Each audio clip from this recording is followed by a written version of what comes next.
Well, this is going to be another short little video on the update of the Fortress. One of the biggest things when building a project like this is logistics. It's a lot of work. Got to get a lot of materials up nasty places before I can actually use it. So, I didn't show you, but I got 10 pieces of 20-foot length rebar, which I had up and over the top of my car right here. I was gonna show you how I strap it on just with the Home Depot twine. I just tie the front end down low here, the back end, and I hook up the rebar. That allows me to carry it. So now I'm going to go up to the top of the mountain, bringing this up, and I bought a couple extra pieces of threaded rod stock. And Les decided to come up and give me a little bit of a hand, even though it's basically the end of the day. Well, due to some family matters, I wasn't able to get a full day's work up here. Yesterday I did a bunch of pouring of the concrete, but I had forgotten to bring up rebar. So, well, we're gonna show you how Les sits down on the back of this as I take them up. You know, hop on the back, and we'll show our viewers how you ride to get up here with me. Not like back of the pickup like last time. No. See, he gets to ride like that up the mountain, which it's not too bad, and I'll be right there. But been having to do some repairs on the John Deere. A belt went out, and I've got to do the finishing repairs on the Caterpillar back here. The one track is super loose. I've been doing some tests with whoever welded the tensioner, but I'm gonna have to cut that tensioner off on both sides and get those tracks working properly. This side's sagging too much and I don't want to throw a track. But we did a lot of tests. The thing works pretty good. Made a pile of rock there, and as soon as I can get those tensioning fixed on the tracks, we can get this all excavated out. So now let's get up the mountain. You comfy back there? Do it. Well, up we go. Whoa, whoa, whoa.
Well, that was interesting. We were about ready to do a wheelie with, usually can come up with less weight on the back. I usually have weight on the front, but with the rebar hanging on the back, we basically did a wheelie right there, and Les hopped off and I was able to finish it. So now we just got to finish this last little bit, and if it looks like we do a wheelie, he can just hop off.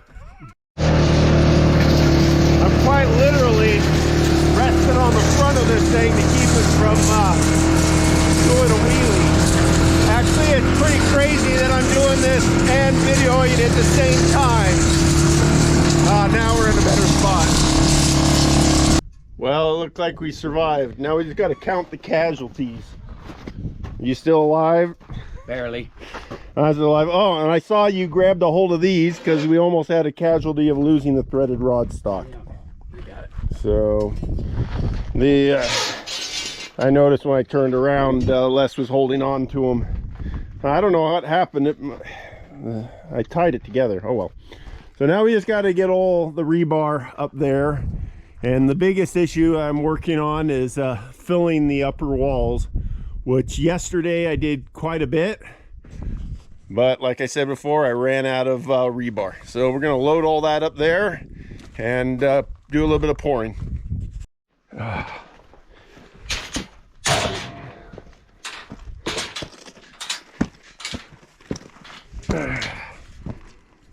2 20-footers of the rebar. Carry it up. We go up this little ramp right here. And thanks to Les, there was a big 2 pallets of concrete right here. Boy, that was work. Or 3 pallets. And we got all that moved.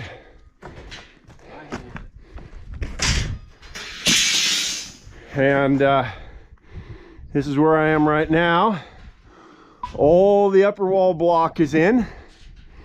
I've got the wall all the way to right about there filled with concrete. So I just got to fill this area right here. When I'm done there, we'll put 2 block high right across right here. So that's working out really well, because once I can get a little bit more filled right there, I can put on the shutters for the wind turbine assemblies and get those up and operating. Once those are up and operating, then we'll be working on putting the solar panel array right there. So a lot of things are coming along pretty good. You can see made a dent in the concrete. We brought a lot of the concrete in here to get out of the weather.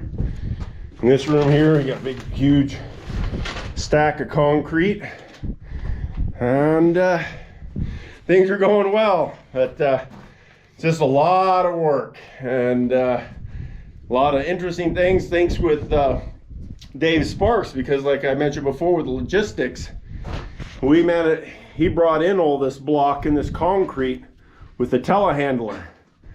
And that was a pretty interesting feat when he did that. He also, when he was bringing in the telehandler with the pallet of the concrete block here, he actually literally dropped one of these pallets right here on the roof. And just to show you how strong this roof withstood a drop of several tons of material at 6 feet. So, and this is one of the weakest areas because right under here, this is actually a ceiling of a fairly large room. So most of the areas have very small, the rooms aren't really large with an expanse. So it has a lot of block walls for supporting the concrete. That works well because you don't want to have issues with earthquakes and stuff like that, because everything's designed here so if we do have an earthquake, there's enough walls that everything should hold up.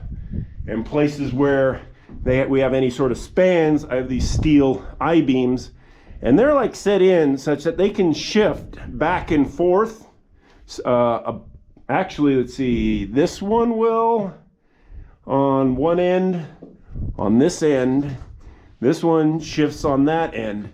So they can move back and forth, and we can actually have this room split apart and the roof still hold together.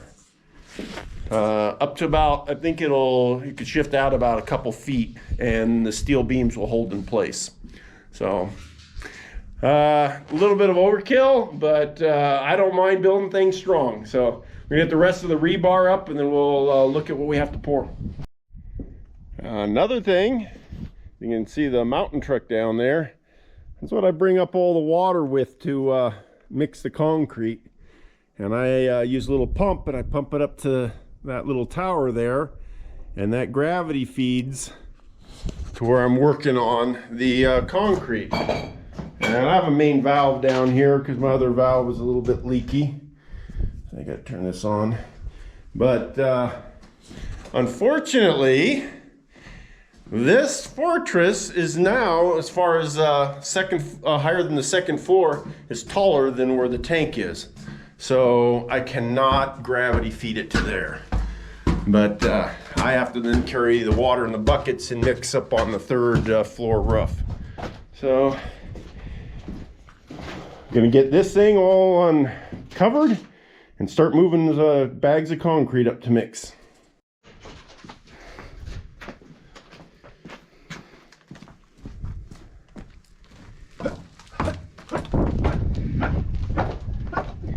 And toss. 3 bags, 3 more, and I'll do 6 to give me a chance to rest. Carrying bags up such a steep incline, and then I'll be able to rest when I mix up the concrete.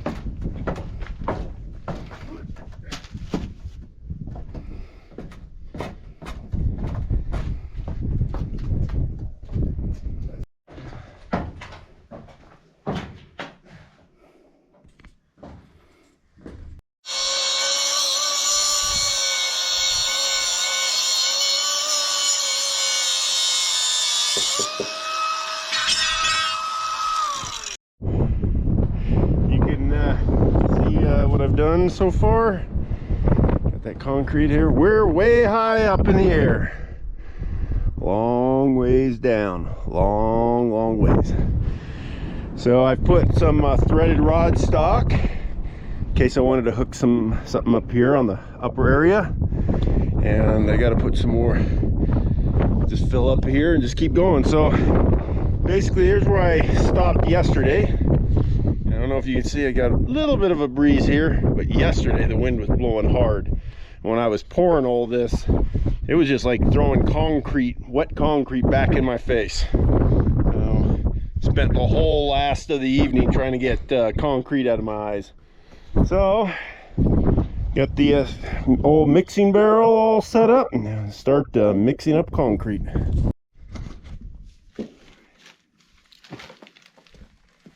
Now I mix everything by hand. Quite a bit easier than the mixer. I've tried doing it with the mixer before, but the mixer just tends to get clogged up.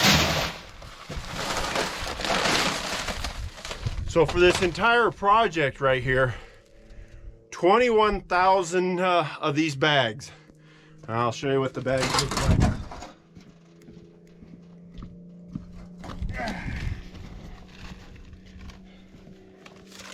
I've been using these 80-pound bags of Sackcrete. So throw 2 in right there. But I need to get my gloves. Except for okay.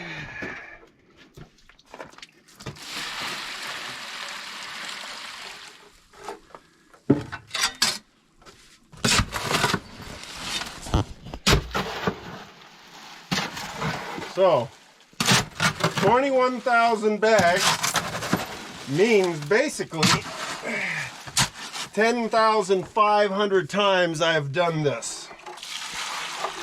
Holy snikers. Yeah, it's a lot. And it can wear you down. That's why I'll alternate up here, bringing bags up, doing the logistics, mixing and pouring. And the hardest thing about it is the fact that pouring down the walls is sort of the most boring because you don't really see anything get done. Putting up the walls, you actually see the walls grow as you're building. Pouring the floors or the ceilings, you can see them grow as you're doing it. Filling the walls, it's just a tedious task of filling and filling and filling. And for just like a height like this, that's about 4 bags per hole. Flute. Yep. So that is That's a lot. So you just get here, just mix it up.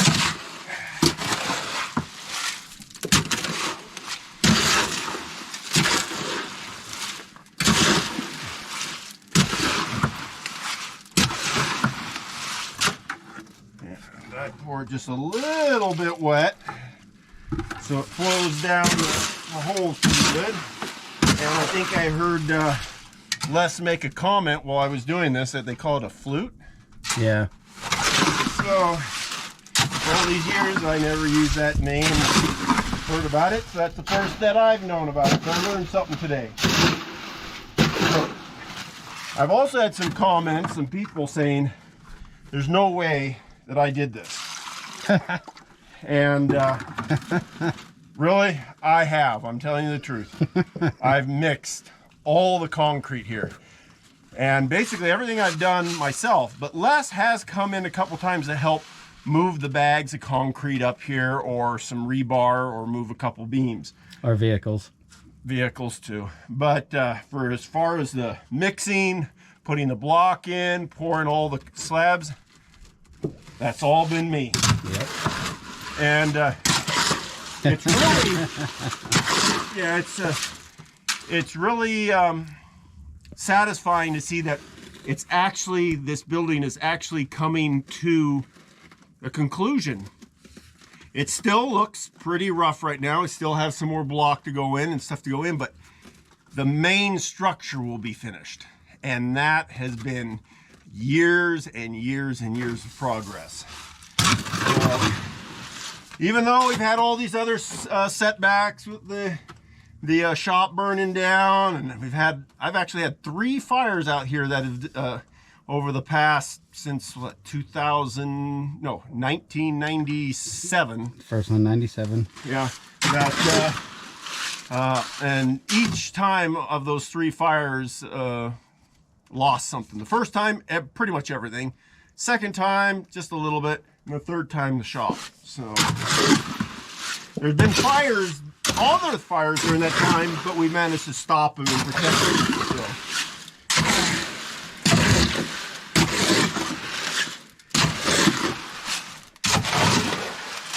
So basically, that's how I mix up the concrete. So next thing to do is just to grab them in the bucket and pour it down the flutes.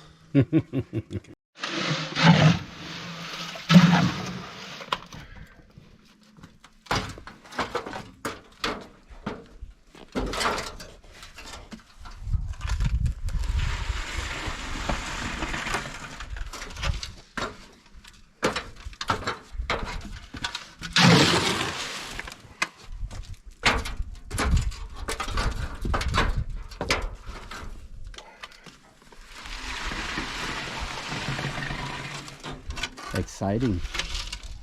Yes. It's just bucket after bucket.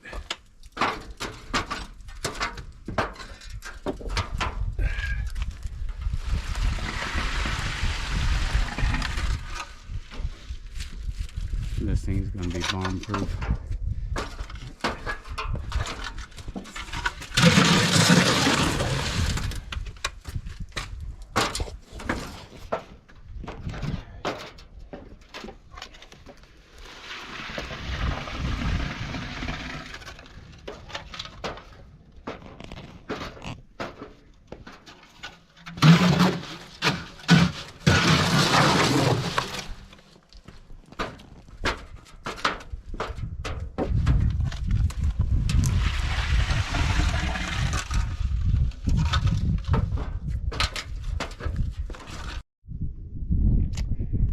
That looks like it's going to be the end of the day. The sun is set, and got to take care of some family stuff, and it's been an interesting day. It was good with getting all the materials of the rebar back up here, so I've got everything that I need to finish this upper area. And then when this area here is done, after the wind turbines and the solar panels, there will be another layer added to the roof. And then, but that will be a little bit farther on the line. Once we're done here, and now where Les is down there, this area here is like basically a glass area. Be for plants, and then we got to put the block all the way around, and we'll make it so it's got these nice little parapets there. That looks cool. I'm not going to be putting any up there because stuff may be fashioned for up there. I don't know if I want to put something like perhaps charge collectors, antennas, flags, whatever, to make it look cool and to maybe generate power. So I am going to call it a day today. I'm going to grab me a quick little drink here. That's nice. So I will see you guys on the next video. Please subscribe. Please like it if you liked it, and hit the notifications if you want to be notified when my next video comes out. And I will see you on the next video.